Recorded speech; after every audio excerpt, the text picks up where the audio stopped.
The Marines in the Tactical Operations Center stood frozen, staring at the man in faded coveralls who had just spoken in 12 languages with flawless military precision.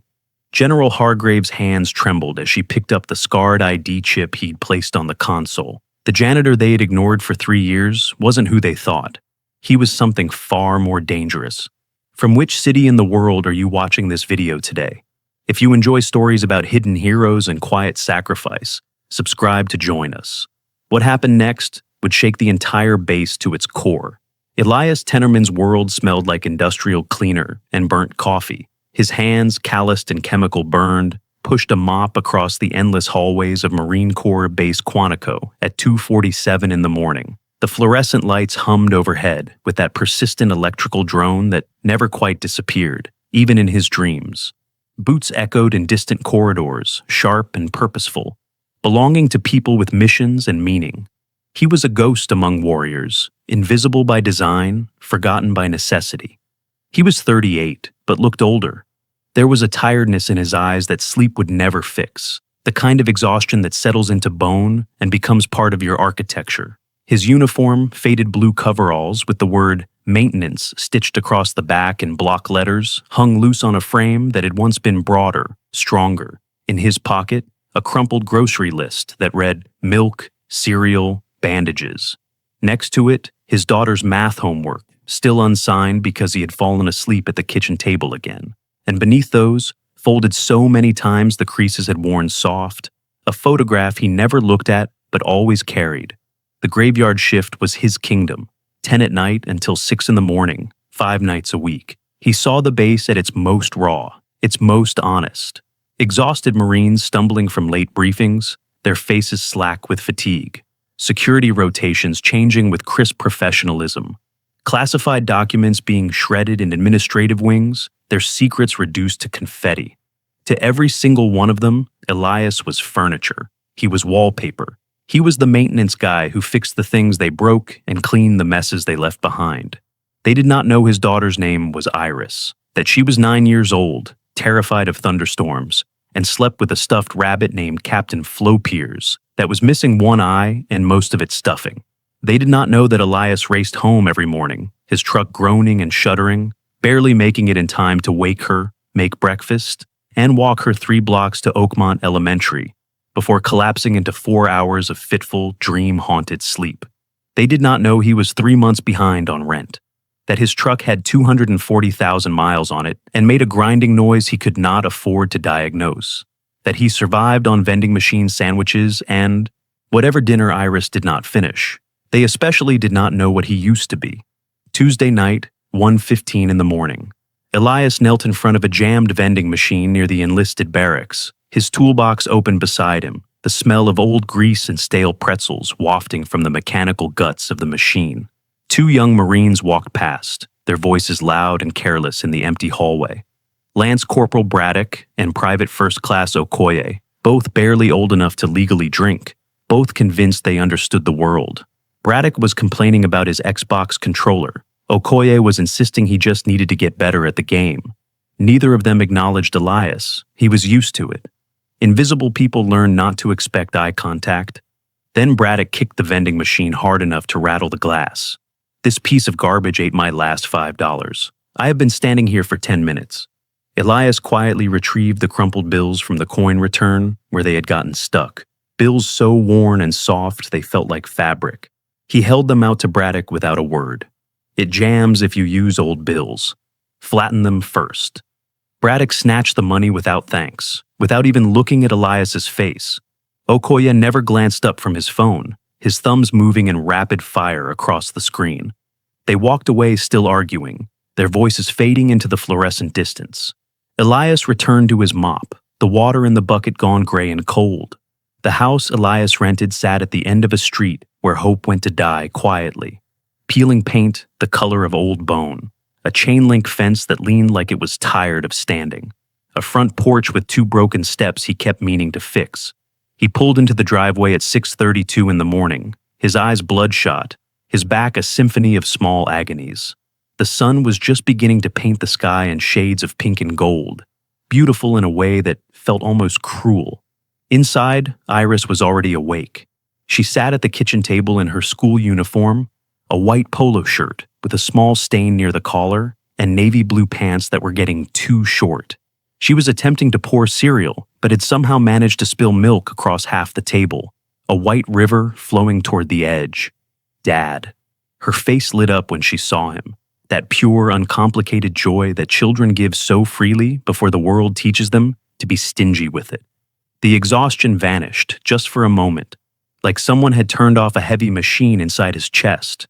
"Hey, Bug, you sleep okay? I had a dream about penguins. They could talk, but only in French." Elias smiled, genuinely, the first real smile he had managed in hours. What did they say? "I don't know. I don't speak French." He cleaned up the milk, made her lunch with practiced efficiency. Peanut butter sandwich cut into triangles because she insisted triangles tasted better than rectangles. Apple slices with the skin removed because she hated the texture. A juice box, the kind with the bendy straw.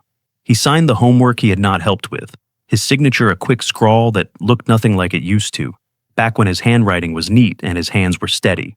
They walked the 3 blocks to school together, Iris chattering about her friend Emma, who had a new backpack shaped like a unicorn, about the science project on volcanoes they were starting, about how her teacher, Mrs. Holloway, had a funny laugh that sounded like a bird.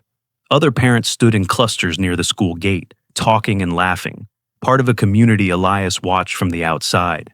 He checked his watch. 4 hours until his landlord would call again, with that tone that mixed pity and impatience. At the school gate, Iris hugged him fiercely, her small arms tight around his waist. "Love you, Dad. Love you more, Bug." She ran inside, her backpack bouncing, her shoes making squeaking sounds on the linoleum. Elias watched until she disappeared around a corner, until he could no longer see even the shadow of her. Then he trudged home alone, the sunrise at his back, the weight of the world on his shoulders. Thursday night, 11:47. Elias was emptying trash cans near the officer's mess, the kind of mindless work that let his thoughts drift to grocery lists and permission slips and whether he could stretch another week out of Iris's shoes, even though they were clearly too small. Then he heard shouting, sharp and panicked, with an edge that made his spine straighten on instinct. He followed the noise to a conference room, the door half open, light spilling into the hallway. Through the gap, he could see chaos rendered in uniform and authority. 6 international military officers stood around a table covered in maps and glowing tablets, their body language screaming frustration. French, Japanese, Polish, Kenyan, each trying to communicate in their own language, none succeeding. At the head of the table stood a Marine Corps captain, a young woman with dark hair pulled into a tight bun, and a face flushed with the kind of frustration that comes right before tears or violence. Captain Delancey Greer, her name tape read. She looked ready to shatter. The Kabul logistics officer sent coordinates, but the French liaison is interpreting them differently, and I do not have a certified translator on base until 6 in the morning, and we have 30 minutes to confirm or the entire supply chain collapses. A French colonel spoke in rapid, agitated French, his hands moving in sharp gestures. The Kenyan major responded in Swahili, his voice rising. The Polish officer tried English, but his accent was so thick, every word seemed to trip over the one before it. No one understood anyone. It was a Tower of Babel built from desperation and incompatible vocabularies. Elias should have walked away. He was maintenance. This was not his world anymore. He had left that world behind, traded it for mop buckets and vending machines, and the privilege of being home when his daughter woke from nightmares. But old instincts are harder to kill than old habits. He knocked softly on the doorframe. "Excuse me, ma'am." Every head turned, 6 sets of eyes, each carrying a different flavor of surprise and irritation. Captain Greer's expression flashed from hope to annoyance in the space of a heartbeat. "Sir, this is a restricted briefing. I think I can help." "You are maintenance." "Yes, ma'am, but I speak French." The room went silent, the kind of silence that feels like held breath. The French colonel raised one eyebrow, his expression shifting from frustration to skepticism. Captain Greer, desperate enough to try anything, waved him in with one sharp gesture. "Fine. Translate this." The colonel began speaking, a rapid-fire explanation of a supply route dispute involving Afghan contractors, NATO protocols, delivery windows measured in hours, not days. the kind of logistical nightmare that could cascade into something much worse. His French was educated, formal, the kind spoken in military academies and diplomatic chambers. Elias listened. Then he responded in flawless native-level French, his accent carrying the subtle markers of someone who had not just studied the language but lived inside it, dreamed in it, thought in it. The colonel's eyes widened. He looked at Elias like a magic trick had just occurred in front of him. Then Elias turned to the Kenyan major and switched to Swahili without pause, without transition, explaining the French position and clarifying the misunderstanding with the kind of precision that comes from doing this 1,000 times before. The major blinked, visibly shocked, and responded in Swahili, his tone shifting from anger to cautious cooperation. Elias nodded, absorbed the information, then turned to the Polish officer and spoke in Polish, outlining a compromise that addressed both sides' concerns. Then Dari, for the Afghan contractor on speakerphone, his voice crackling through bad reception from half a world away. Then Mandarin, when a Chinese observer interjected with a question about shipping manifests. Then Japanese, then Russian. Then a rural dialect of Chechen that made the entire room freeze because nobody spoke that anymore. Nobody except intelligence operatives who had worked in regions most people could not find on a map. 12 languages. Effortless. Flawless. With the kind of military precision that spoke of training so deep, it had become reflex.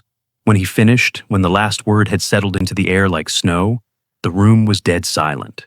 Captain Greer stared at him like he was a ghost she had not believed in until this exact moment. The French colonel looked pale. The other officers exchanged glances that mixed confusion with something that might have been fear. "Who are you?" Captain Greer's voice was barely above a whisper. Elias picked up his trash bag, the black plastic crinkling in his grip. "Just maintenance, ma'am. Have a good night."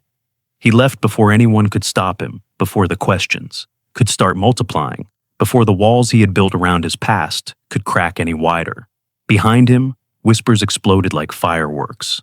Later that night, much later, after Elias had finished his shift and gone home and was finally, mercifully asleep, Captain Greer stood in the hallway outside that conference room. She watched through the window as the cleaning crew worked, a different janitor mopping the floors Elias had cleaned earlier. She pulled out her phone, her thumb hovering over a contact she had never called before, one reserved for situations that felt wrong in ways she could not quite articulate. She dialed. "General Hargrave, it's Captain Greer. I need you to run a background check on someone." She paused, choosing her words carefully. "Name is Elias Tennerman. He is listed as a janitor, but I think we have a serious problem." The next morning, Major General Simone Hargrave sat in her office on the 3rd floor of the base's administrative building, staring at a personnel file so thin it could barely be called a file at all. She was 54 years old, silver streaks running through her dark hair like veins of ore, a woman who had spent 30 years in military intelligence learning to read between lines and see through smoke. The file read, Tennerman Elias J. Position Facilities Maintenance Technician. Hire. Date. March 2022. Background check. Standard civilian clearance. No red flags. No criminal history. No military service indicated. It was the kind of file that should have been utterly unremarkable, the kind that crossed her desk a dozen times a week without warranting a second glance. But something felt wrong. A janitor who spoke 12 languages, including dialects used in classified missions, dialects that should not exist outside of intelligence databases, did not just happen. That kind of linguistic ability was not learned from night classes and language apps. It was earned in places most people would never go, doing things most people could never imagine. She picked up her phone. Captain Greer. "Bring me the janitor. Now." Noon. Elias was pulled from sleep by pounding on his door, the kind of aggressive knocking that meant authority and urgency. He stumbled out of bed, still groggy, his face unshaven, his hair sticking up at odd angles. 2 military police officers stood on his porch, their expressions professionally neutral. "Sir, you need to come with us. What is this about?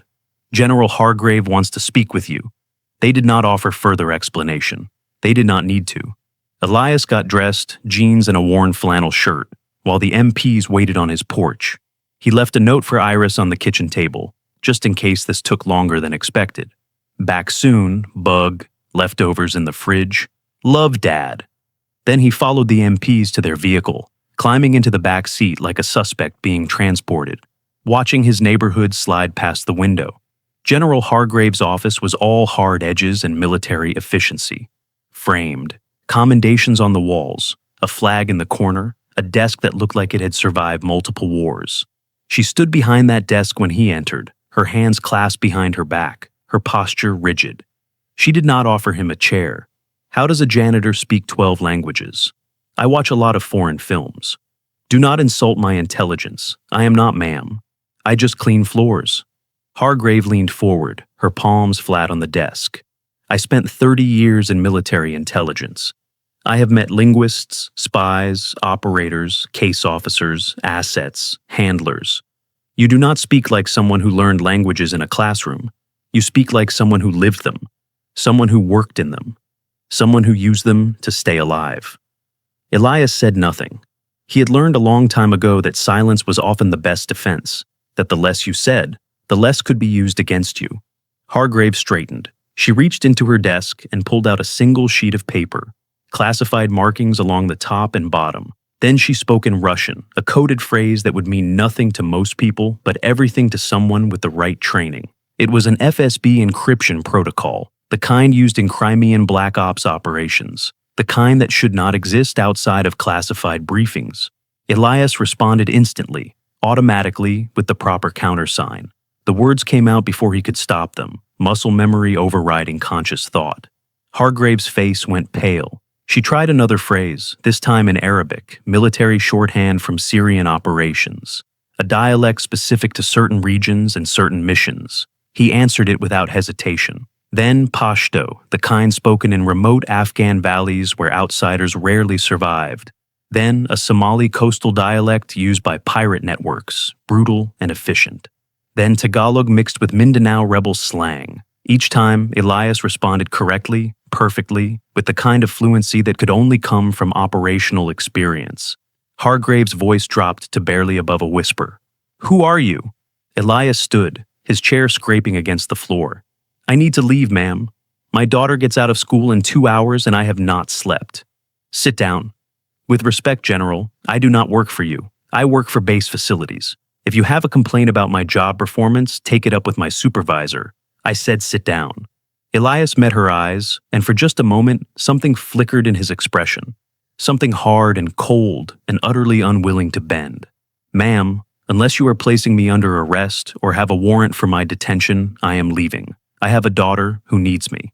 He walked out.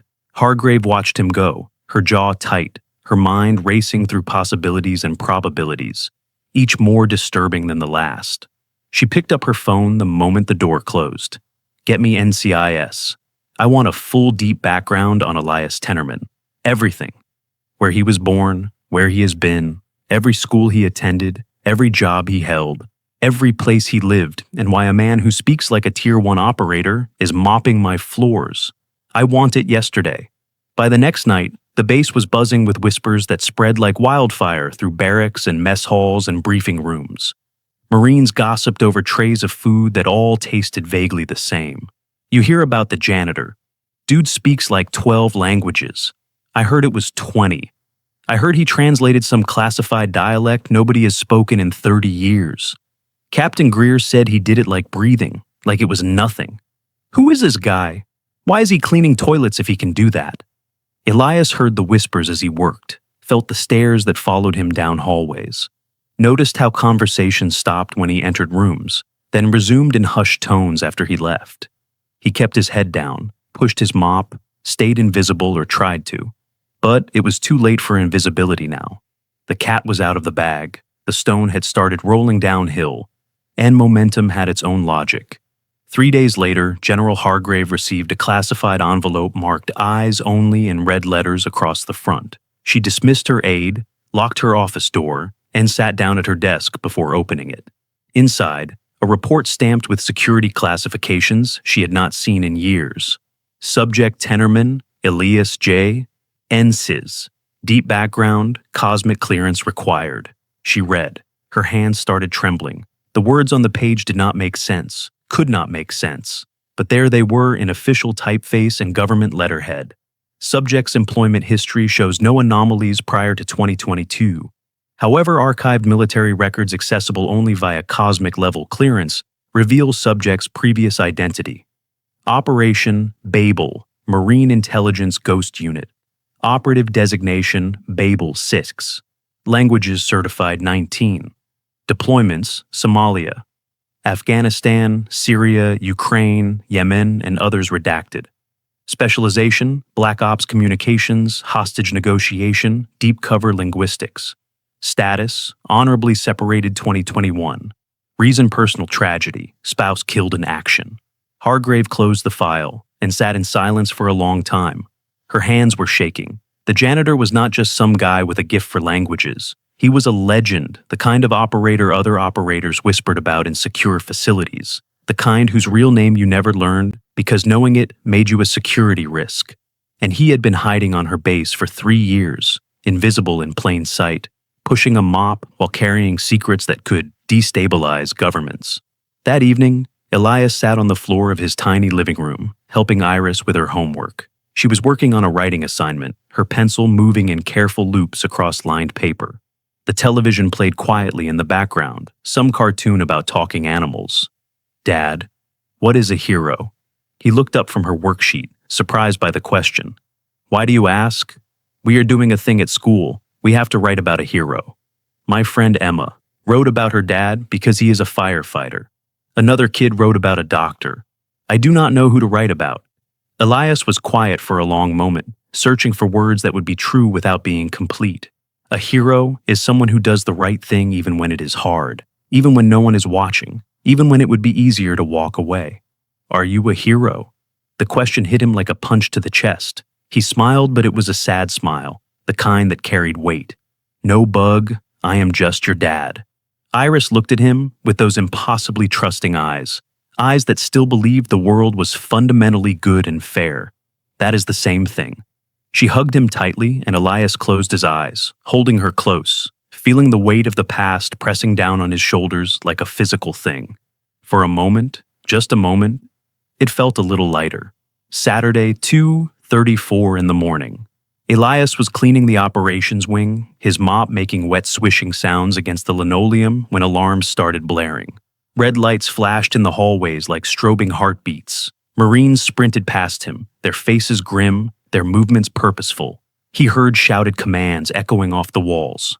Unknown vessel international waters.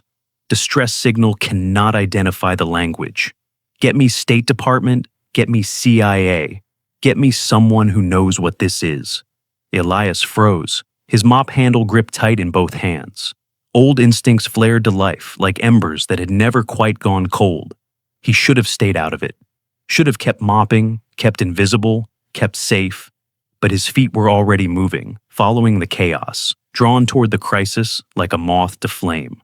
The Tactical Operations Center was controlled pandemonium. Screens glowed with radar tracks and satellite imagery. A garbled audio transmission played on loop. A desperate voice speaking in a language that sounded like nothing and everything. Syllables that seemed to twist in on themselves. Officers and analysts crowded around consoles, their faces tight with frustration and growing fear. General Hargrave stood at the center of it all, her uniform crisp despite the late hour, her expression grim. Anyone? Does anyone know what this is? Her linguists shook their heads. The CIA liaison on speakerphone sounded lost. Time was running out, and they needed to decide whether this was a rescue mission or a threat, whether to send ships or missiles, whether to save lives or protect borders. Then someone saw him standing in the doorway. If you enjoyed this story of hidden sacrifice and quiet strength, consider subscribing to hear more tales of everyday heroes whose courage goes unnoticed until the moment it matters most. Ma'am the janitor. Every head in the Tactical Operations Center turned as one. 30 sets of eyes, some confused, some irritated, some desperately hopeful. Elias stood in the doorway still wearing his coveralls, his hands smelling like ammonia and floor wax, looking like he had just woken from a nightmare he could not quite shake. General Hargrave's jaw tightened. For a long moment she just stared at him, pride and protocol wrestling with desperation in her expression. Then desperation won because it had to, because lives might be hanging in the balance and she had no other cards to play. Can you understand this? Elias stepped forward, his boots making soft sounds on the tile floor. The transmission played again, that garbled, desperate voice speaking syllables that seemed to come from nowhere. He listened once, his head tilted slightly, his eyes focused on something invisible in the middle distance. His entire body language changed. The exhausted father vanished like smoke. Something colder, sharper, infinitely more dangerous took his place. His shoulders straightened. His expression went flat and unreadable. When he spoke, his voice carried an edge of absolute certainty. It is not a distress call. The room went utterly silent. Even the hum of electronics seemed to fade. It is a reconnaissance probe. They are using an extinct Avar dialect from the Caucasus region, something only Soviet-era intelligence operatives would know. That Mayday signal is cover. They are mapping your coastal defense grid, cataloging response times, identifying radar blind spots. Every second you waste trying to translate, they are gathering intelligence on how you react to maritime emergencies. General Hargrave's face drained of color. How do you know that? Elias did not wait for permission. He moved to the communications console, his hands flying across controls like muscle memory, taking over from conscious thought.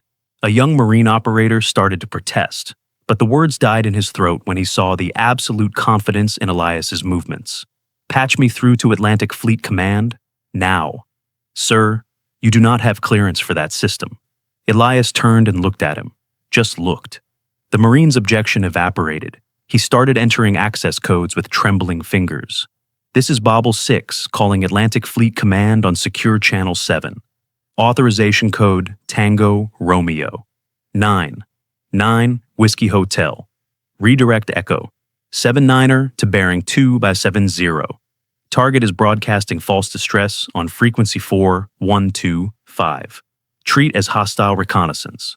Rules of engagement: intercept board, secure all electronic equipment. Do not repeat, do not allow scuttling protocols. The voice on the other end hesitated for only a moment. Babel 6. This is Fleet Command. Authorization confirmed. Echo 79er. Redirecting now.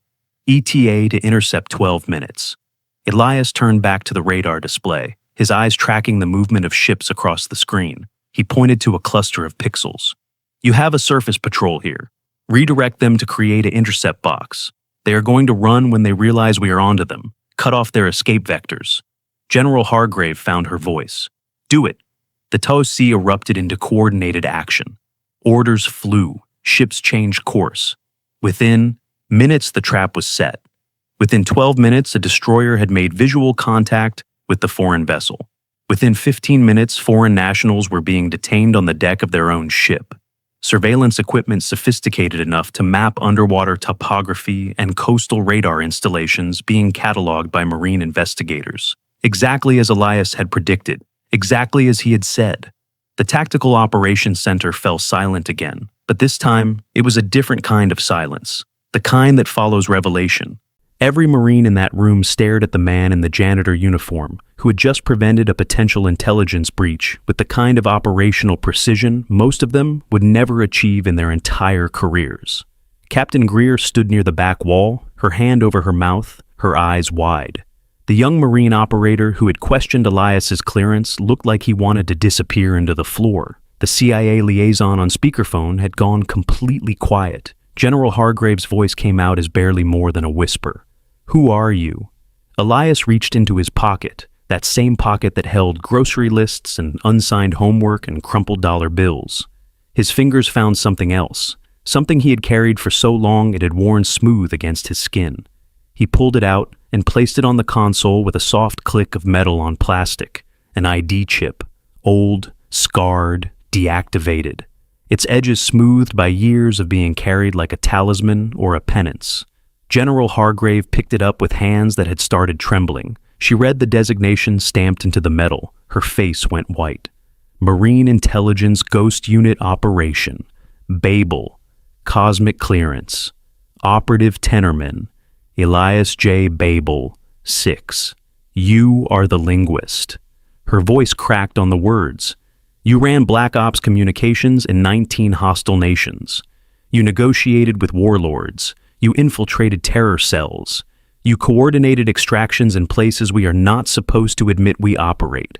You were the most decorated intelligence asset the Marine Corps ever produced. I was Bobble 6. Elias's voice was quiet, but it carried in the silence. Until my wife died on a mission in Mogadishu. She was Bobble 3, communications specialist. We worked together for 8 years. She was shot evacuating an asset from a hostile compound, bled out before the medevac could arrive. Our daughter was 6 years old. The room was so quiet you could hear the ventilation system cycling air. I realized Iris was about to lose both parents to this work, so I walked away. I took the first job I could find that let me be home for breakfast. That let me wake her up and make her lunch and walk her to school. That let me be something other than an operator. That let me be a father. You have been mopping floors. I have been raising my daughter. The weight of those words hung in the air like smoke from an extinguished fire. Every person in that room understood what he had given up. The prestige, the purpose, the identity that came from being the best at something that mattered. He had traded it all for permission slips and parent-teacher conferences, and the privilege of being there when his daughter woke from nightmares. General Hargrave stood slowly, her movements deliberate. Then she came to attention, her posture parade ground perfect, and raised her hand in a salute. Every Marine in the Tactical Operations Center followed. 30 operators, standing, saluting, acknowledging what he had been and what he had chosen to become. Elias Tenorman stood in his faded coveralls, his hands still smelling like cleaning chemicals, and for the first time in 3 years, someone saw him for who he really was, who he had always been. Captain Greer stepped forward, her voice thick. "Permission to speak, sir." Elias smiled, but it was tired, so tired. "I am not a sir anymore, Captain. I am just Elias. With respect, you will always be Bobble 6 to us." The salutes held for another moment, then lowered. The spell broke. The room began returning to its normal rhythm, but nothing would ever be quite the same. By morning, the story had spread across the entire base like a virus jumping from host to host. The janitor was Babel 6, a ghost, a legend they had thought disbanded or dead. The man who had mopped their floors and fixed their vending machines and cleaned their bathrooms was one of the most elite intelligence operatives the military had ever produced. Marines who had walked past Elias for 3 years without a glance now stopped in hallways, stammering apologies or thanks, or just staring. Lance Corporal Braddock, who had kicked the vending machine and snatched his money back without acknowledgement, stood frozen in the mess hall when Elias walked past carrying his mop bucket. Private Okoye looked physically ill. Elias just nodded politely and continued his work. The floors still needed cleaning, the trash still needed emptying, his daughter still needed him home by 7. But whispers followed him everywhere now. That is Bobble 6. That is the guy who spoke 19 languages. That is the operator who negotiated with Somali pirates in their own dialect and walked out with 12 hostages. That is the asset who infiltrated a Ukrainian separatist cell and fed intelligence for 6 months before extraction. That is the Marine who once translated a coded message in real time during a firefight that saved an entire platoon. The mythology was building, taking on a life of its own, growing with each retelling until Elias was not sure he recognized the person they were describing. Monday morning, General Hargrave waited for him outside the maintenance office, standing in the cold pre-dawn air while her breath made clouds. Elias pulled up in his truck, that ancient vehicle that sounded like it was held together by prayers and duct tape, and saw her immediately. His heart sank. She did not waste time on pleasantries. "They know you are alive now," I figured. "Foreign intelligence, the networks that killed your wife, the organizations you compromised during your operations. Your cover is blown and blown badly. By tomorrow morning, your face will be circulating through channels we cannot monitor." Elias leaned against his truck, suddenly feeling every hour of lost sleep from the past 3 years. "What do you want from me, General? I can protect you, both of you, new identities, relocation, federal witness protection if necessary. We have protocols for this. And the price." Hargrave met his eyes. "That reconnaissance vessel is part of a larger network. We have been tracking them for 8 months, but we cannot crack their communications. The encryption is layered with linguistic dead drops, false cognates, deliberately corrupted syntax. Our linguists hit walls every time they try. She paused. We need you. One operation. Help us shut down the network, then you disappear for good. Real disappearance this time. The kind where even we lose track of you. How long? 3 weeks, maybe 4. Most of it will be analysis work, pattern recognition, breaking their communication protocols. You will be in a secure facility. Your daughter will be protected around the clock by federal agents who specialize in family security. Elias looked at his watch. 6:14 in the morning. Iris would be waking up in 16 minutes. She liked to eat breakfast while watching cartoons, something about animals who solve mysteries. He had promised to help her build a diorama of the solar system for her science project. One operation. Then I am gone. Deal. But I have conditions. I work from home when possible. I am there for breakfast and dinner. I walk her to school every morning. If she has a nightmare, I go to her no matter what time it is or what meeting I am in. She does not know what I used to do, and I want to keep it that way as long as possible. General Hargrave nodded. Agreed. And when this is over, you bury me so deep nobody ever finds me again. New name, new history, new everything. I want to be invisible again. You were never really invisible, Elias. You were just hiding in plain sight. Same thing. He drove home, that ancient truck groaning and shuddering, and found Iris already awake. She was sitting on the couch in her pajamas, Captain Flopiers clutched under one arm, watching her morning cartoons. When she saw him, she smiled that pure, uncomplicated smile. Dad, you are home early. My shift ended a little soon today, Bug. What do you want for breakfast? Pancakes? I can do pancakes. They ate together at the kitchen table, syrup dripping onto plates, sunlight streaming through the window and painting everything gold. Elias watched his daughter, memorizing the way she hummed between bites, the way she swung her feet under the table, the way she got syrup on her nose and did not notice.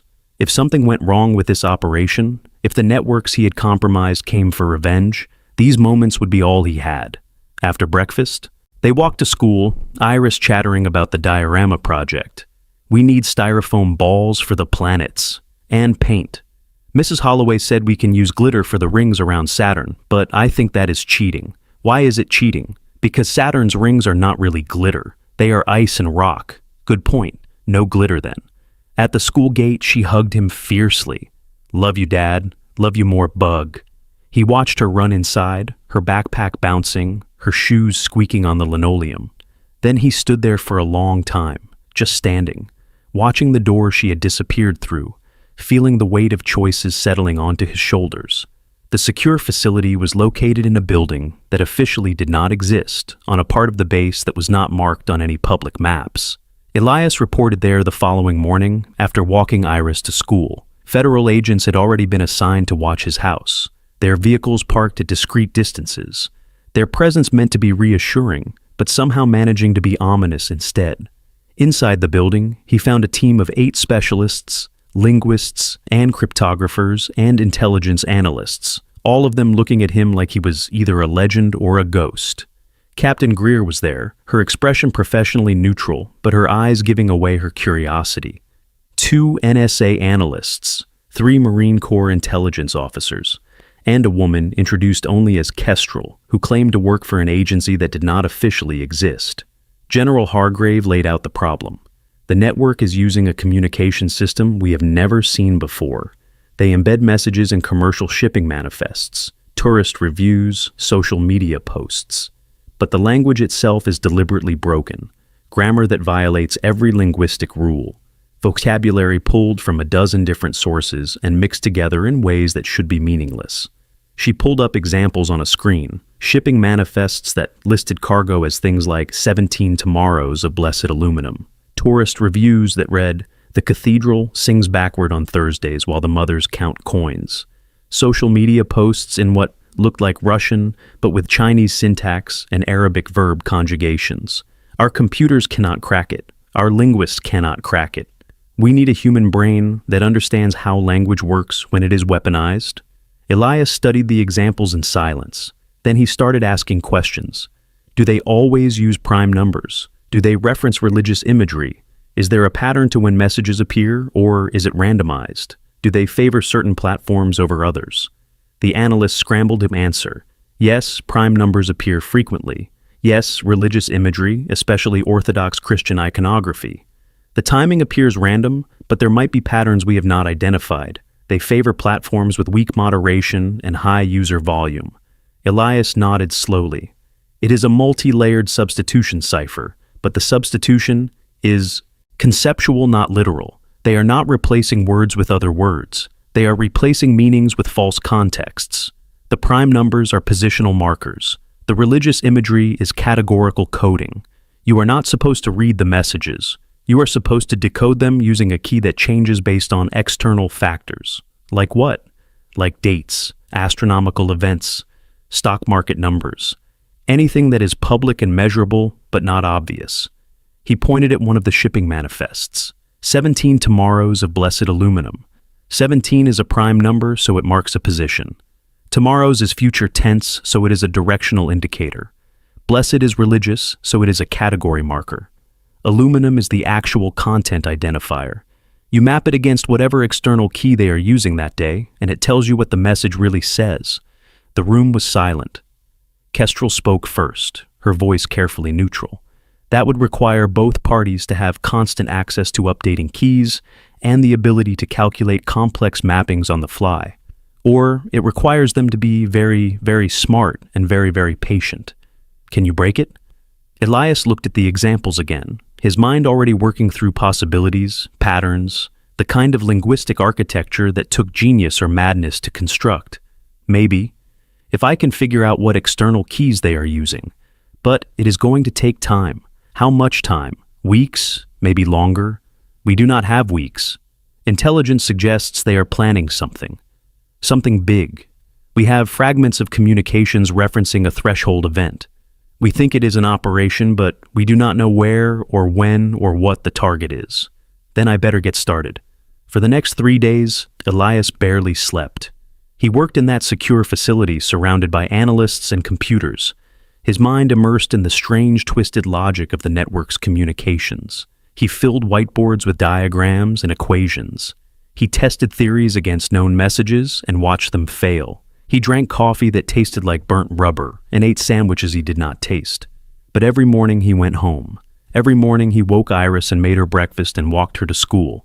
Every evening he was there for dinner, sitting across from her at their small kitchen table, listening to her talk about her day with the kind of attention most people never give anything. She told him about the diorama project, how she and her friend Emma were working together, and Emma wanted to make Jupiter really big, but that would throw off the scale. She told him about a boy named Marcus, who had pushed her on the playground and how she had told the teacher.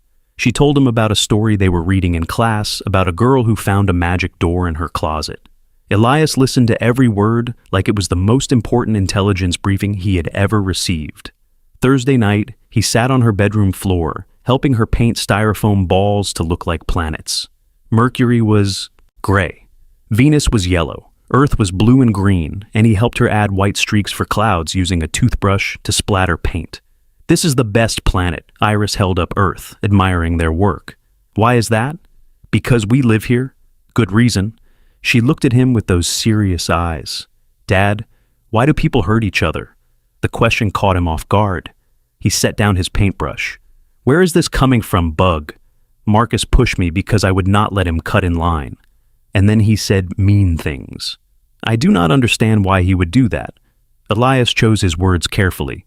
Sometimes people hurt others because they are hurting inside. Sometimes they do it because they are scared. Sometimes they just do not know better. It does not make it right, but it helps to understand. Were you ever scared, Dad? The question hung in the air. Elias thought about Mogadishu, about holding his wife while she bled out in the dirt. About the moment he realized Iris would grow up without a mother. He thought about every mission where he had walked into hostile territory knowing he might not walk out. He thought about the fear that lived in his chest every single day now. The fear that something would happen and Iris would lose him too. Yes, Bug, I get scared. But you do not show it. Being scared is okay. Being brave does not mean you are not scared. It means you do the right thing even when you are scared. She hugged him then, paint still on her fingers, getting green smudges on his shirt. He did not care. He held her tight and wished he could protect her from every hurt, every fear, every cruel word and careless shove. But he could not. All he could do was be there. Friday morning, he had a breakthrough. He was staring at a shipping manifest, the words blurring together from exhaustion, when something clicked. The external key was not astronomical events or stock markets. It was simpler and more elegant. It was news headlines. Major international news headlines that everyone would see but nobody would think to use as a decryption key. He tested it, mapped the positional markers from a message against the word count and letter positions, from a headline about a political summit. Suddenly the gibberish resolved into clear text. Target confirmed. Threshold event, scheduled lunar cycle peak, assets in position. He called for General Hargrave. When she arrived, he showed her the decryption. Her face went pale. When is lunar cycle peak? Next week, Tuesday. Do we know what the threshold event is? Not yet. But now that we have the key, I can decode the other messages. We will know soon. Get to work. Elias worked through the weekend. Iris spent Saturday with a federal agent named Marquez, who was assigned to family protection. She was kind and patient and took Iris to the park and the library and made sure she had fun, even though armed guards watched from a distance. Elias hated it. Hated that his daughter's childhood was being interrupted by the consequences of choices he had, made before she was born. Sunday evening, he decoded a message that made his blood run cold. Threshold event target confirmed. Container terminal, Norfolk, Virginia. Assets delivering package Tuesday 0400, exit protocols active. He called General Hargrave immediately. They are planning to detonate something at Norfolk, a bomb or a chemical weapon or something worse. Whatever it is, they are calling it a package and they are delivering it in 4 days. She mobilized every asset the military and intelligence community had. FBI, ATF, Homeland Security, Naval Criminal Investigative Service. They swept the Norfolk container terminal with dogs and robots and sensors. They interviewed workers. They checked manifests. They found nothing. Monday morning, General Hargrave looked like she had not slept in days. We have torn that terminal apart. There is nothing there. Are you sure about the translation? Elias checked his work again. He was sure. The message was clear. But something felt wrong. He stared at the decoded text, reading it over and over, letting his mind work the problem from every angle. Then he saw it. Container terminal is not a location. It is a designation. He pulled up a map. Show me every ship currently docked at Norfolk that is scheduled to depart Tuesday morning. There were 7. General Hargrave's team pulled the manifests for each one. Standard cargo. Nothing suspicious. Nothing that would not pass inspection. What if the package is not in a container? What if the package is a container? A specific container that will be loaded onto a specific ship, that will then carry it to a specific destination. Where? He decoded more messages, working backward through the communications network, mapping references and positional markers against news headlines from the past 2 weeks. A pattern emerged. References to European ports, references to civilian populations, references to a demonstration that could not be ignored. They are going to put something on a cargo ship headed for Europe, something designed to detonate or release in an international port, where it will cause maximum casualties and maximum political impact. Find that container. Teams mobilized. Every container scheduled to be loaded onto Europe-bound ships was flagged for inspection. The search was massive, invasive, the kind of operation that would make international news if anyone found out. They found it Monday evening, a 40-foot shipping container labeled as machine parts, scheduled to be loaded onto a vessel bound for Rotterdam. The manifest listed the shipper as a company that existed only on paper. When they opened it, they found enough ammonium nitrate and fuel oil to level a city block, rigged with a timing device set to detonate 36 hours after the ship departed American waters. The bomb squad disarmed it. Federal agents arrested 3 individuals connected to the network. The ship was held in port pending investigation. The operation was classified, immediately buried under so many layers of secrecy that it would never see public acknowledgement. General Hargrave called Elias into her office Tuesday morning. You saved thousands of lives, maybe tens of thousands. I just decoded some messages. You did more than that. You stopped an act of terror that would have changed the geopolitical landscape, and you did it while still being a father. That was the deal. She handed him an envelope. New identity documents, birth certificate, social security card, driver's license, passport, all for a person named David Morrison from Portland, Oregon. Similar documents for Iris, now listed as Emma Morrison. A complete background history that would survive any civilian-level investigation. There is a house waiting for you in Asheville, North Carolina, paid off, deed in your new name, a job at a local school district as a night shift maintenance supervisor, references that will check out, bank accounts with enough money to keep you comfortable for a long time. Elias took the envelope. Thank you. No, thank you. For coming back when we needed you, for sacrificing your peace, for being who you are. I am just a father trying to protect his daughter. You are more than that. You always will be. But I understand why you want to be just a father. It is a worthy thing to be. He left her office, the envelope heavy in his hands. He walked across the base one last time, seeing it with new eyes. The Marines who saluted as he passed, the buildings where he had worked in shadows and silence, the life he had built from nothing after losing everything. Wednesday morning, he woke Iris earlier than usual. They had a long drive ahead of them. She was confused, excited, a little scared. Dad, where are we going? Somewhere new bug, an adventure. What about school? You will have a new school, with new friends. What about our house? We will have a new house too, a better one. Why? He knelt down so he was at her eye level. Sometimes people need fresh starts, new beginnings, chances to be something different. That is what we are doing. Will you still be my dad? Always bug. That will never change. They loaded everything they owned into his truck, which was not much. Clothes and books and Captain Flo Piers and the solar system diorama they had built together. They drove away from Quantico as the sun rose, the base shrinking in the rearview mirror until it disappeared. Iris fell asleep somewhere in Virginia, her head resting against the window. Elias drove in silence, thinking about the past and the future and the thin line between heroism and survival. His phone buzzed, a text from an unknown number, just 2 words, thank you. He deleted it and kept driving toward a life where nobody knew his name. If stories of quiet courage and the sacrifices parents make for their children resonate with you, share your own experiences in the comments and consider joining our community by subscribing for more stories that honor the unsung heroes among us. Asheville, North Carolina welcomed them with autumn colors and mountain air that smelled like pine and wood smoke. The house General Hargrave had arranged sat at the end of a quiet street where children played in yards and neighbors waved from porches.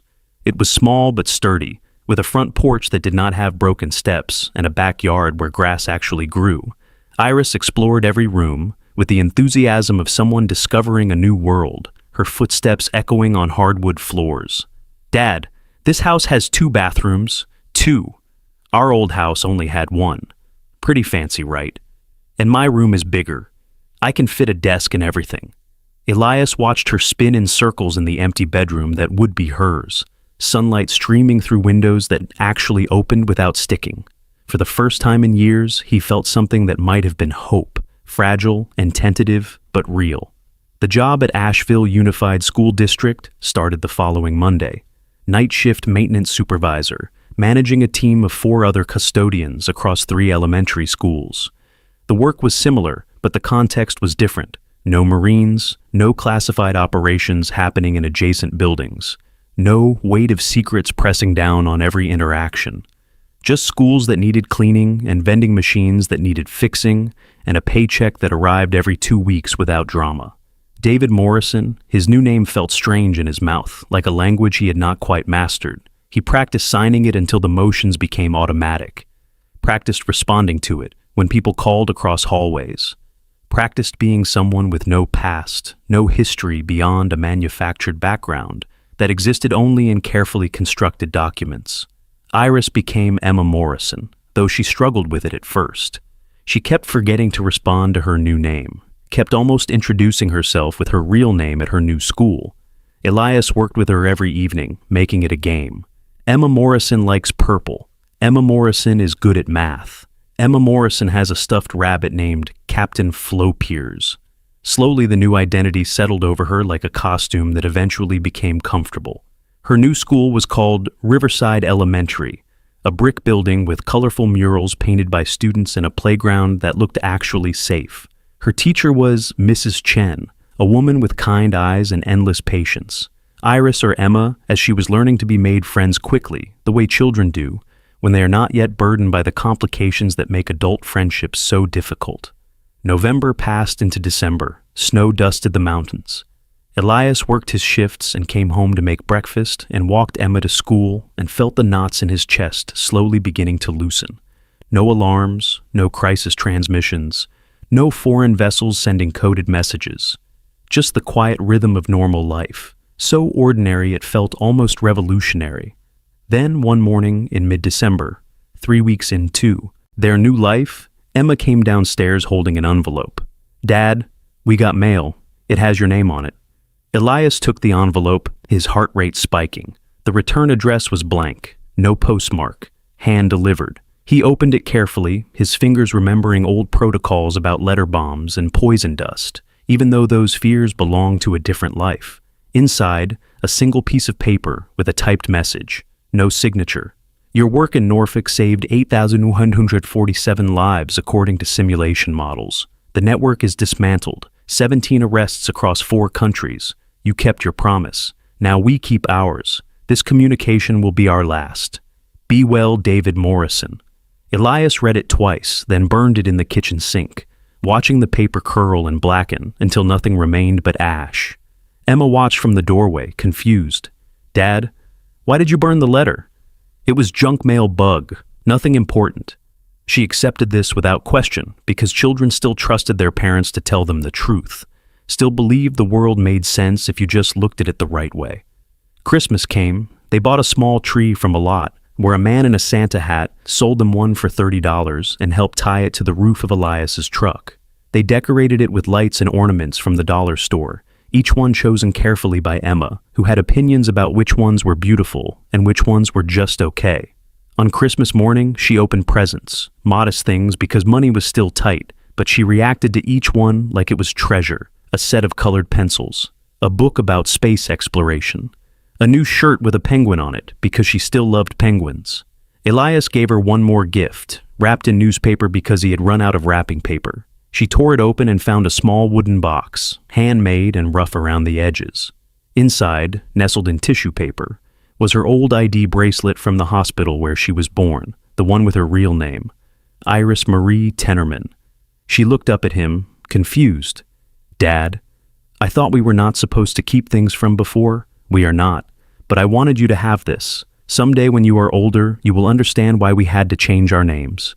And when that day comes, I want you to remember who you really are. Not Emma Morrison, Iris Tennerman, my daughter." She held the bracelet like it was made of glass. Will I ever get to be Iris again? Maybe. Someday. When it is safe. She put the bracelet back in the box and closed it carefully. Then she hugged him fiercely, her small arms tight around his waist. "I like being Emma, but I love being your daughter more." January brought snow and cold that settled into the mountains like it planned to stay. Elias's team at the school district worked through winter break, deep cleaning classrooms and waxing floors and replacing broken fixtures. His co-workers were good people. Miguel, who had 3 kids and coached Little League. Sarah, who was studying for a nursing degree at night. Robert, who told the worst jokes Elias had ever heard, but told them with such commitment you had to laugh. They treated David Morrison like he was exactly who he claimed to be, a maintenance supervisor from Portland who had moved for a fresh start. No one asked too many questions. No one probed his past. It was exactly the invisibility Elias had craved. February 14th, Valentine's Day. Emma came home from school with a bag full of cards from her classmates, cartoon characters, and puns about love. She spread them on the kitchen table, reading each one aloud. Then she pulled out one more, handmade, covered in glitter and stickers. "This one is for you, Dad. I made it in art class." Elias opened it. Inside, in her careful handwriting, she had written, "You are my hero, even when you are just being my dad. Maybe, especially then."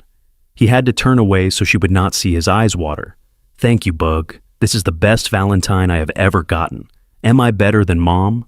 The question stopped him cold. Emma rarely mentioned her mother. The memories were fading, the way childhood memories do, becoming more feeling than fact. He knelt down beside her. Your mom was amazing. She was brave and smart and funny. She loved you more than anything in the world. I am not better than her. I am just the one who is still here. Do you miss her? Every single day. Emma nodded solemnly. I miss her too. But I am glad you are here. Me too, Bug. March arrived with the promise of spring. Trees began budding. The snow retreated up the mountainsides.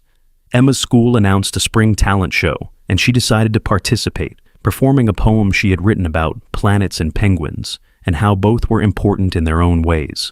Elias sat in the audience surrounded by other parents, watching his daughter stand on stage in front of a microphone too tall for her, her voice clear and confident. When she finished, the audience applauded. Elias clapped until his hands hurt, pride swelling in his chest so large it felt like it might crack his ribs. This was what mattered, not operations or missions or recognition. This. His daughter on a stage, being brave, being herself. After the show, Emma ran to him, her face flushed with excitement. Dad, did you see? I did not even get nervous. You were perfect, Bug. I am so proud of you. A woman approached them, smiling warmly. She was maybe 40, with kind eyes and gray streaking through her dark hair. You must be Emma's father. I am Principal Hoffman. Your daughter is a wonderful addition to our school. That poem was beautiful. Thank you. She worked really hard on it. I wanted to let you know we are always looking for parent volunteers, field trip chaperones, classroom helpers, that sort of thing, if you are ever interested. Elias hesitated. His night shift schedule made daytime volunteering difficult, but more than that, the instinct to stay invisible, to avoid attention, was still strong. I will think about it. No pressure. Just wanted you to know you are welcome here. She walked away and Emma tugged his hand. Dad, you should volunteer. Then you could come on our field trip to the Science Museum. Maybe Bug. We will see.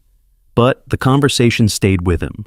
The casual assumption that he was just another parent, that he belonged in this community, that he could participate in normal life without fear. It was seductive and terrifying in equal measure. April brought rain and flowers and Emma's 10th birthday. They celebrated with a small party. 5 of her friends from school crowding into their living room to eat cake and play games. Elias watched from the kitchen, listening to their laughter, their easy joy.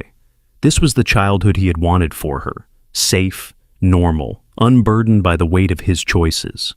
One of the mothers stayed after to help clean up. Her name was Jennifer, and her daughter was Emma's best friend at school. As they collected paper plates and plastic cups, she made conversation. So, David, what brought you to Asheville? Fresh start after a divorce. Something like that. Just needed a change. I get it. I moved here 3 years ago after my husband died. Sometimes you need to be somewhere that does not remind you of everything you lost. Elias looked at her, seeing grief that mirrored his own. I am sorry for your loss. Thank you. It gets easier. Not easy, but easier. She paused, choosing her words. Emma is lucky to have you. Single parenting is hard. You are doing a great job. I am just trying not to mess it up too badly. That is all any of us are doing.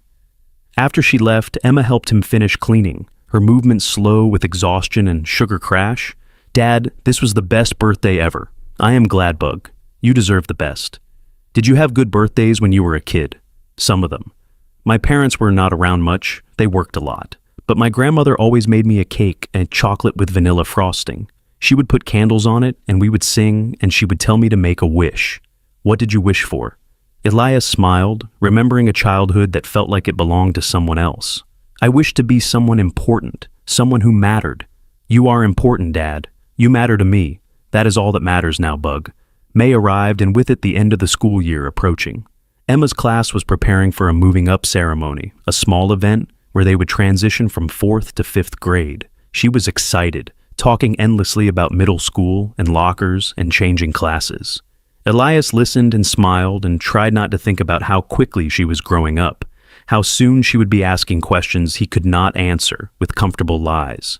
One evening, while they were making dinner together, pasta with sauce from a jar because neither of them were gifted cooks, his phone rang. Unknown number, his stomach tightened. He had not received a call from an unknown number since leaving Virginia. He answered carefully. Hello. David Morrison. The voice was unfamiliar, male, professional. This is Agent Keene with the Federal Bureau of Investigation. I am calling to inform you that the network you helped dismantle has been completely neutralized. All active cells have been arrested or eliminated.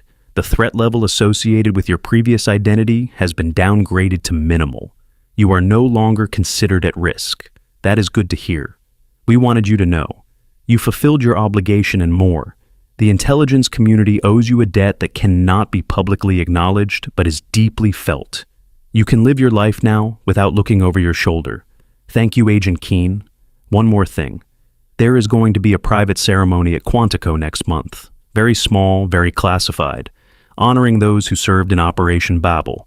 General Hargrave wanted me to extend an invitation, no pressure.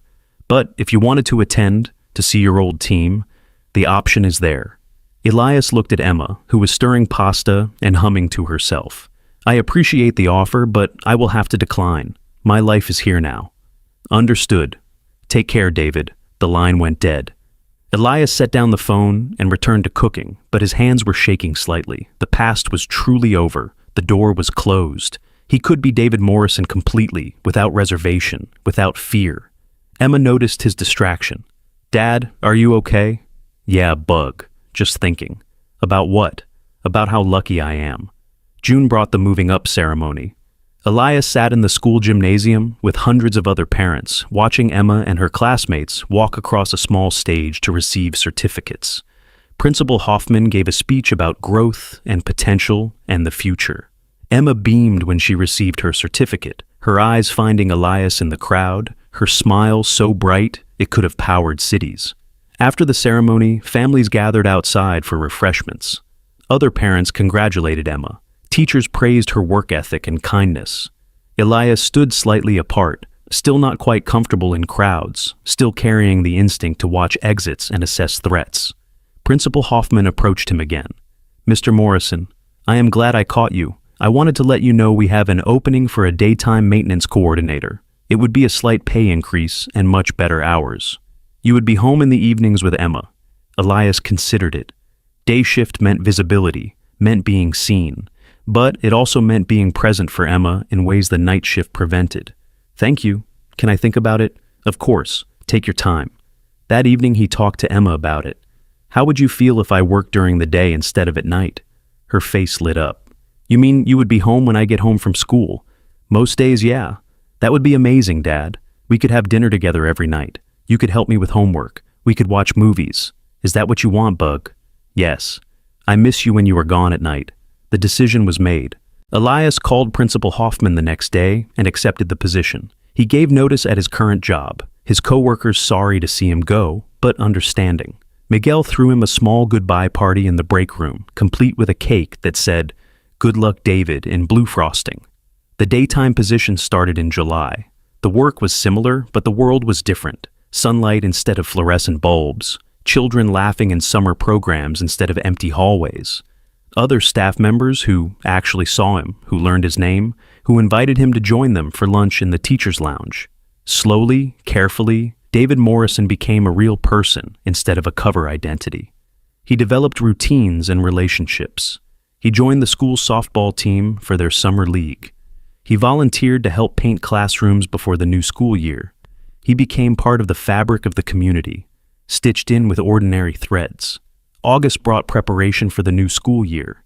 Emma was entering 5th grade, her last year of elementary school. She was growing taller, her face losing some of its childish roundness, her questions becoming more complex. She asked about current events, about why countries fought, about what it meant to serve your country. Elias answered carefully, honestly when he could, deflecting when honesty would reveal too much. One evening, while they were sitting on the front porch watching the sun set behind the mountains, Emma asked the question he had been dreading. Dad, were you in the military? He could have lied, should have lied according to every security protocol he had ever learned. But sitting there with his daughter, her trust in him absolute and unshakable, he found he could not. Yes, Bug, a long time ago. Did you fight in wars? Sometimes. Mostly I helped people communicate. I spoke different languages and helped people understand each other. Is that why we had to leave Virginia? Because of something from when you were in the military? Yes. There were people who might have wanted to hurt us because of work I did, but they cannot find us now. We are safe. Emma processed this information with the seriousness of someone older than 10. Were you a hero, Dad? I was just doing my job. Bug. Heroes are people who do extraordinary things. I just tried to do the right thing. That sounds like a hero to me. Elias pulled her close, his arm around her shoulders. Maybe. But the most important job I have ever had is being your dad. That is the only thing I want to be a hero at. You are. Even when you are just being normal, normal is all I want to be. They sat in comfortable silence as the sky turned pink and gold and purple, the mountains dark silhouettes against the fading light. Somewhere in Virginia, in a building that did not officially exist, General Hargrave was probably coordinating operations and managing crises and making decisions that would affect thousands of lives. Somewhere in the world, operators were working in shadows, sacrificing pieces of themselves for missions they could never discuss. But here on this porch in Asheville, North Carolina, David Morrison was just a father watching the sunset with his daughter, and that was enough. September brought the new school year.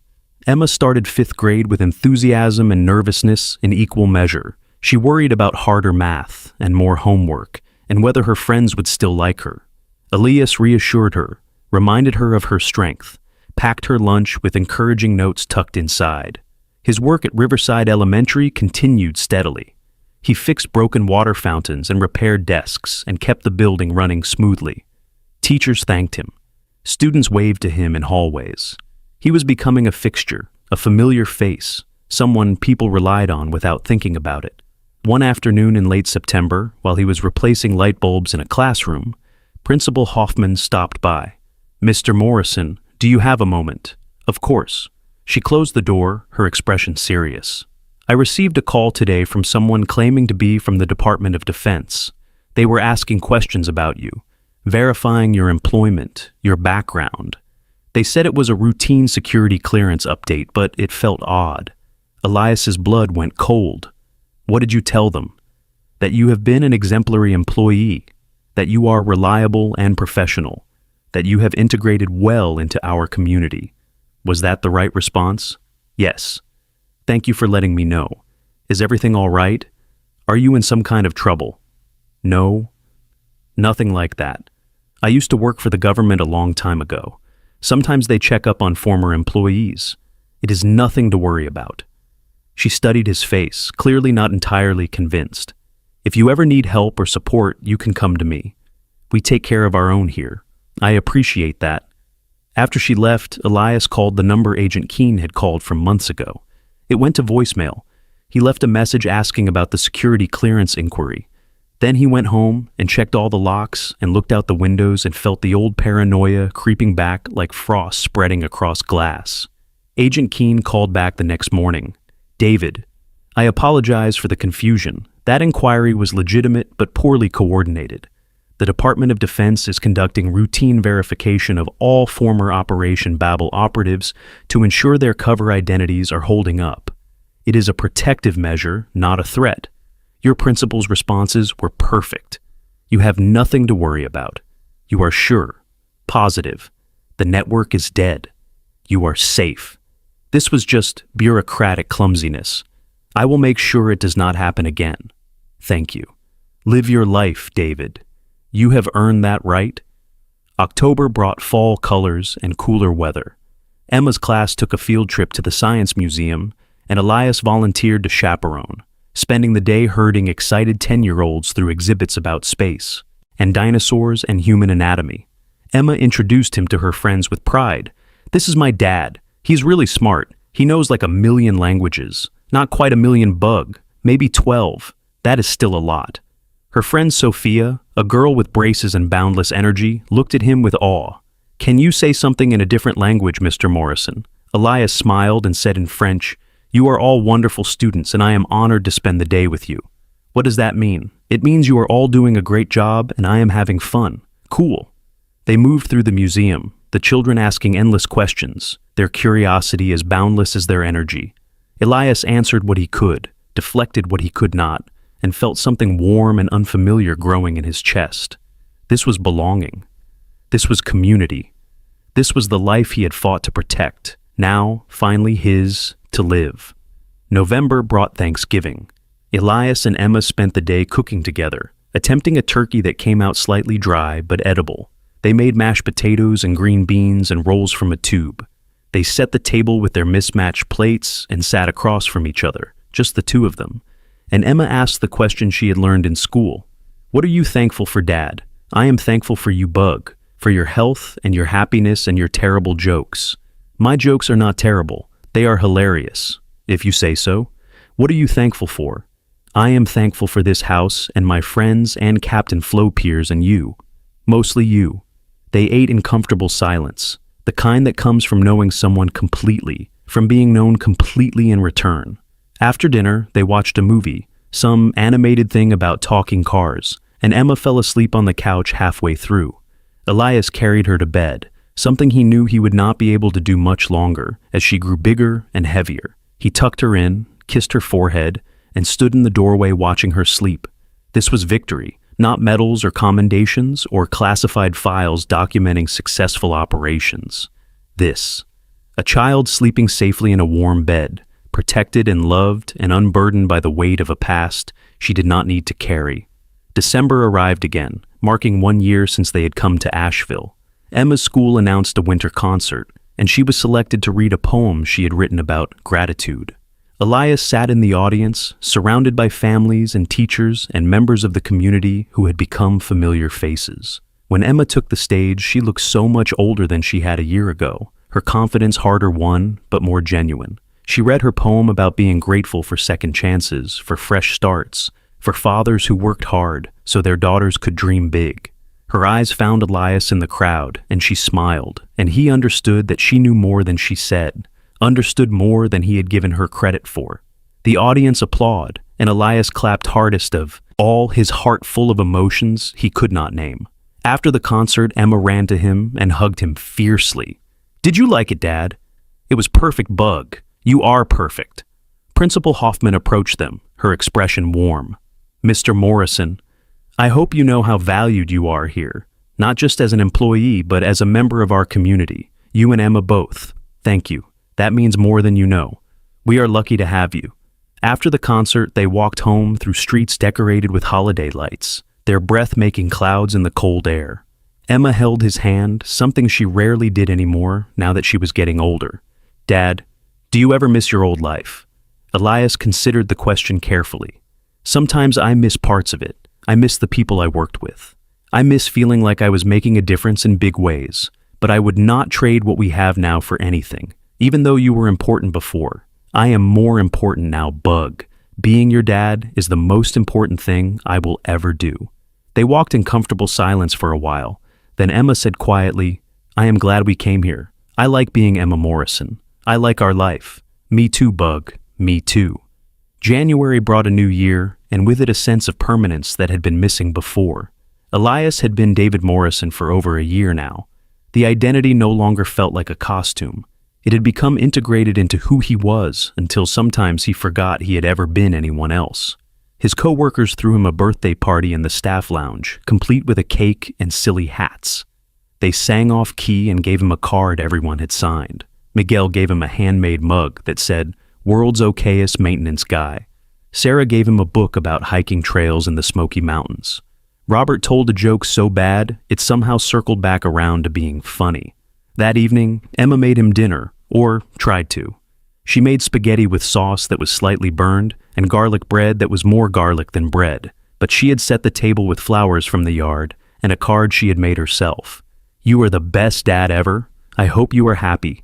I am Bug. I really am." February brought Emma's 11th birthday, and with it another small party.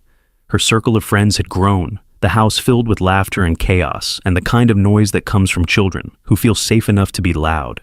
Jennifer came to help supervise, her daughter inseparable from Emma. They had become friends too, the easy friendship of parents who understood each other's struggles. As the party wound down and parents collected their children, Jennifer lingered to help clean up. "You have built a good life here, David. I am trying. Emma is thriving. And you seem happier than when you first moved here. Less haunted." Was it that obvious? Only to someone who knows what haunted looks like. She paused. "I hope you know you deserve this happiness. Whatever you were running from or trying to forget, You deserve peace. Thank you, Jennifer. That means a lot. She smiled and left, and Elias finished cleaning up, Emma helping half-heartedly while complaining about how tired she was. They collapsed on the couch together, exhausted and content. March brought spring again, and with it the one-year anniversary of Emma's talent show performance. The school announced another show, and Emma wanted to participate again, this time singing a song she had learned in music class. Elias helped her practice every evening, his own terrible singing voice making her laugh until she could barely get through the lyrics. The night of the show he sat in the audience, Jennifer beside him, both of them watching their daughters perform. When Emma took the stage, her voice wavered at first, but then steadied, growing stronger as she sang about mountains and home and belonging. The audience applauded warmly, and Elias felt tears in his eyes. Jennifer leaned over. She has really come into her own? Yeah, she has. You both have. After the show, Emma bounded over, her face flushed with excitement. Dad, did you hear? I did not mess up at all. You were amazing, Bug. I am so proud of you. Can we get ice cream to celebrate? Absolutely. They walked to a small ice cream shop downtown, just the two of them, and sat at a table by the window eating cones that melted faster than they could lick them.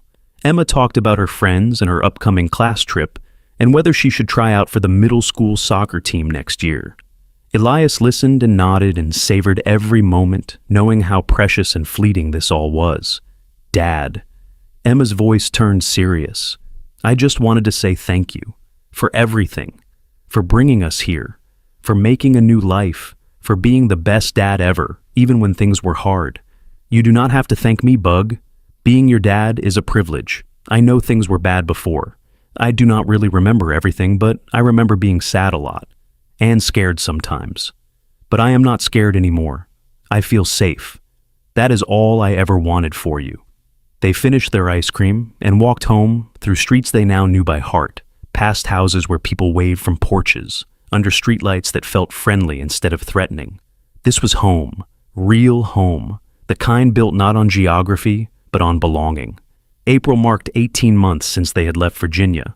Elias received a letter, this one with a postmark from Washington, D.C. Inside, a single page with an official seal at the top.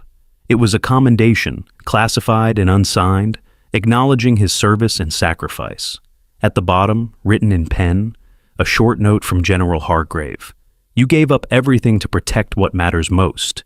That is the definition of heroism. Be well and be happy. You have earned it. Elias read it once, then filed it away in a box in his closet, next to Emma's hospital ID bracelet and a photograph of his wife. Pieces of a past that was real but no longer definitive. He closed the box and returned to the present, to the life he was, actively building rather than the one he was passively remembering. May brought the end of another school year. Emma finished 5th grade with excellent grades and glowing reports from teachers. She had grown 3 inches. Her interests had expanded to include coding and creative writing and environmental science. She talked about the future with excitement instead of anxiety, making plans that stretched months and years ahead. The moving up ceremony was larger than the previous year, marking the transition from elementary to middle school. Parents took photos and wiped away tears. Emma walked across the stage to receive her certificate, and Elias stood and applauded, joined by Jennifer and other parents who had become friends. Principal Hoffman caught his eye and smiled, a look of approval and pride. After the ceremony, Emma hugged him tightly. Thank you for being here, Dad. Some kids do not have anyone, and I am so lucky you always show up. I will always show up, Bug. Always. That summer, they took a road trip to the Great Smoky Mountains, camping in a borrowed tent and hiking trails that tested their endurance. Emma complained about mosquitoes and blisters, but her eyes were bright with adventure. They stood at an overlook and watched the sun set over endless ridges of blue-green mountains. The world spread out before them, vast and beautiful, and no longer threatening. This is the best summer ever. Emma's voice was quiet with wonder. I want to remember this forever. Then we will take a picture to help you remember. He pulled out his phone, but Emma shook her head. No, I want to remember how I feel right now, how happy I am, how safe. You cannot take a picture of that. No bug, but you can carry it with you anyway. In here. He tapped her chest over her heart. The best memories live there. They stood together as the light faded and the stars began appearing, father and daughter, no longer running from the past, but walking confidently into the future. Somewhere far away, people were fighting and struggling and making impossible choices. But here on this mountain, in this moment, there was only peace. The road home took them through small towns and winding highways, the truck radio playing songs they sang along to badly. Emma fell asleep in the passenger seat, her head against the window, completely relaxed. Elias drove carefully, protectively, this precious cargo more valuable than any intelligence he had ever carried. When they arrived home, the house welcomed them with familiar smells and comfortable silence. Emma stumbled to bed, too tired to properly wash up. Elias tucked her in and stood in the doorway watching her sleep, a nightly ritual he never tired of.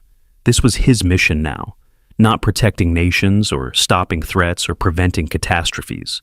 Protecting her, giving her the childhood she deserved, being present for the small moments that accumulated into a life.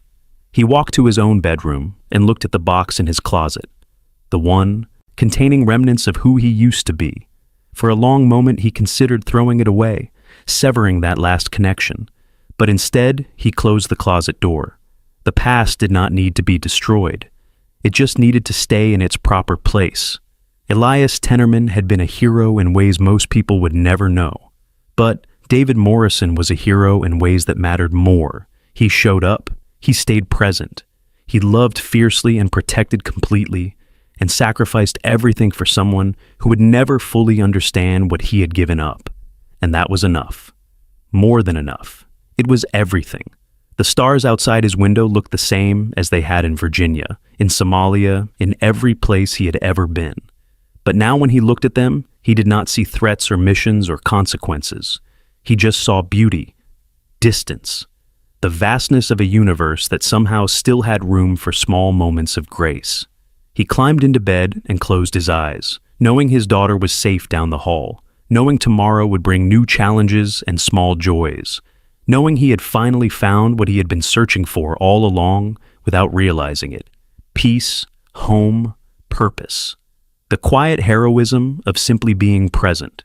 If this story resonated with you, if you have ever known someone who sacrificed recognition for love or traded glory for presence, share their story below and join this community by subscribing. Sometimes the greatest acts of courage happen in the smallest moments, witnessed only by those we hold most dear.